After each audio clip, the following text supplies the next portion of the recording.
Hi viewers, போன வீடியோவில் சாணக்கியர் என்னோட சீடன் இவ்வளவு பலவீனமாக இருக்கக்கூடாது, நீ முயற்சி செஞ்சா உண்மையான குற்றவாளியை கண்டுபிடிக்கலாம் அப்படின்ட்டு சாணக்கியர் சொன்னதும் இதை கேட்ட சந்திரன் யோசிக்கிறதும் பார்த்துருந்தோம். இதுக்கப்புறமேட்டு என்ன நடக்குது இந்த வீடியோவில் பார்ப்போம். அடுத்த காட்சியில் அரசவை காட்டுறாங்க. அங்கே எல்லாரும் கூடி நிற்கிறாங்க. ஒரு அமைச்சர் சந்திரன்ட்ட உத்தரவு கேட்டு அரசர் சந்திராவோட உத்தரவுப்படி புதுசா தங்கம் உருவாக்க போறதுனால தங்கம் அதிகமா தேவைப்படுது, அதனால கிட்ட இருக்கிற எல்லா தங்க ஆபரணங்களும் அரசு கருவூலத்துல கொடுத்துருங்க, சரியான முறையில நாங்க கணக்கு வச்சுக்குவோம், உங்க ஒவ்வொருத்தட்டும் எவ்வளவு இருக்குன்னு, அதுக்கப்புறம் உங்களோட தங்க ஆபரணங்களும் திருப்பி கொடுத்துருவோம் அப்படின்னு அவர் சொல்றாரு. இதை எல்லா பெண்களும் கேட்டுட்டு இருக்காங்க. அந்த நேரத்துல ஹெலனா பக்கத்துல இருக்கிற பெண்கள், நீங்க பட்டத்தரிசி இல்ல, அரசருக்கு சொல்லி நீங்க புரிய வைக்க மாட்டீங்களா, பெண்களுக்கு தங்க ஆபரணம் ரொம்ப முக்கியம்னு, பெண்கள் யாருமே தங்க ஆபரணங்கள் கேட்டா கொடுக்க மாட்டாங்க அப்படின்னு ஹெலனாட்ட சொன்ன உடனே இன்னொரு பெண்ணும், ஆமா நீங்க தான் சொல்லணும், முத்திரைக்காக ஆபரணங்களை கொடுக்க முடியுமான்னு சொல்றாங்க. இதை கேட்ட ஹெல்னா,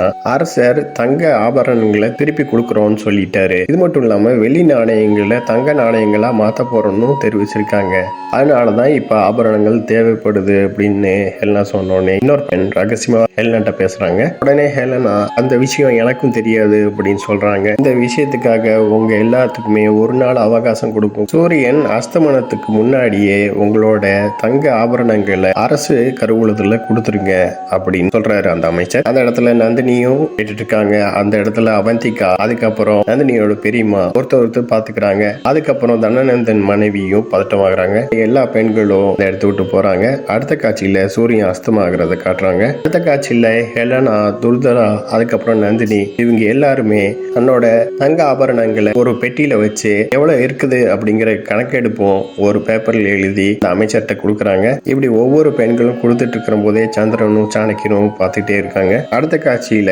சாணக்கியரும் சந்திரனையும் காமிக்கிறாங்க. அவங்க நின்றுட்டு இருக்கிறப்பயே ஒரு காவலர் வந்து ஒவ்வொருத்தையும் எவ்வளவு தங்க ஆபரணங்கள் இருக்குது அப்படிங்கிற கணக்கெடுப்பை வந்து சந்திரன்ட்ட கொடுக்குறாரு. இதை பார்த்த சந்திரன் சாணக்கியர்கிட்ட காமிக்கிறாரு. சாணக்கியரும் அதை பார்த்துட்டு, நீ சொன்னது சரிதான், நம்மளோட திட்டம் வெற்றி அடைஞ்சிருச்சு அப்படின்னு சாணக்கியர் சொல்லணும்னே, ஆமா அனைத்து அரசிகளோட ஆபரணங்களும் கொடுத்துட்டாங்க ஒருவரை தவிர அப்படின்னு சந்திரன் சொன்னோடனே, இறுதியில நீ குற்றவாளியை கண்டுபிடிச்சிட்டேன்னு சாணக்கிய சொல்றாரு. கேட்டு சந்திரனும் தலையாட்டுறாரு. அடுத்த காட்சியில ஒருத்தங்க முக்காடு போட்டுட்டு அரண்மனையில இருந்து வெளியே போறாங்க.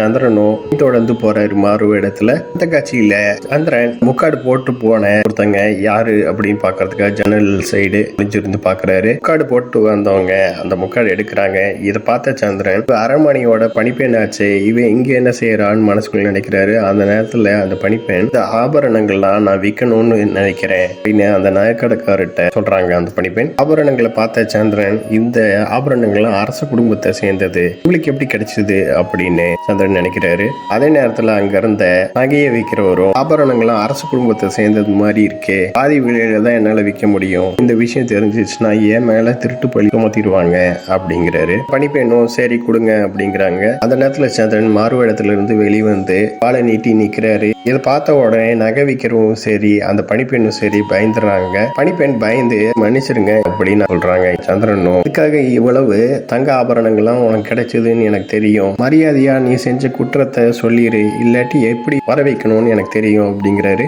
கேட்ட பணிப்பெண்ணும் உண்மையை சொல்லிடுறாங்க. பணிப்பெண் சொல்ற விஷயத்தையும் கேட்டு சந்திரன் அதிர்ச்சியாகவும் கோபமாகவும் ஆகுறாரு. இதோட இந்த எபிசோட் முடியுது. நெக்ஸ்ட் எபிசோட்ல பார்க்கலாம். இந்த சேனல் சப்ஸ்கிரைப் பண்ணுங்க, பெல் பட்டனை பிரஸ் பண்ணுங்க, லைக் பண்ணுங்க, ஷேர் பண்ணுங்க. தேங்க்யூ.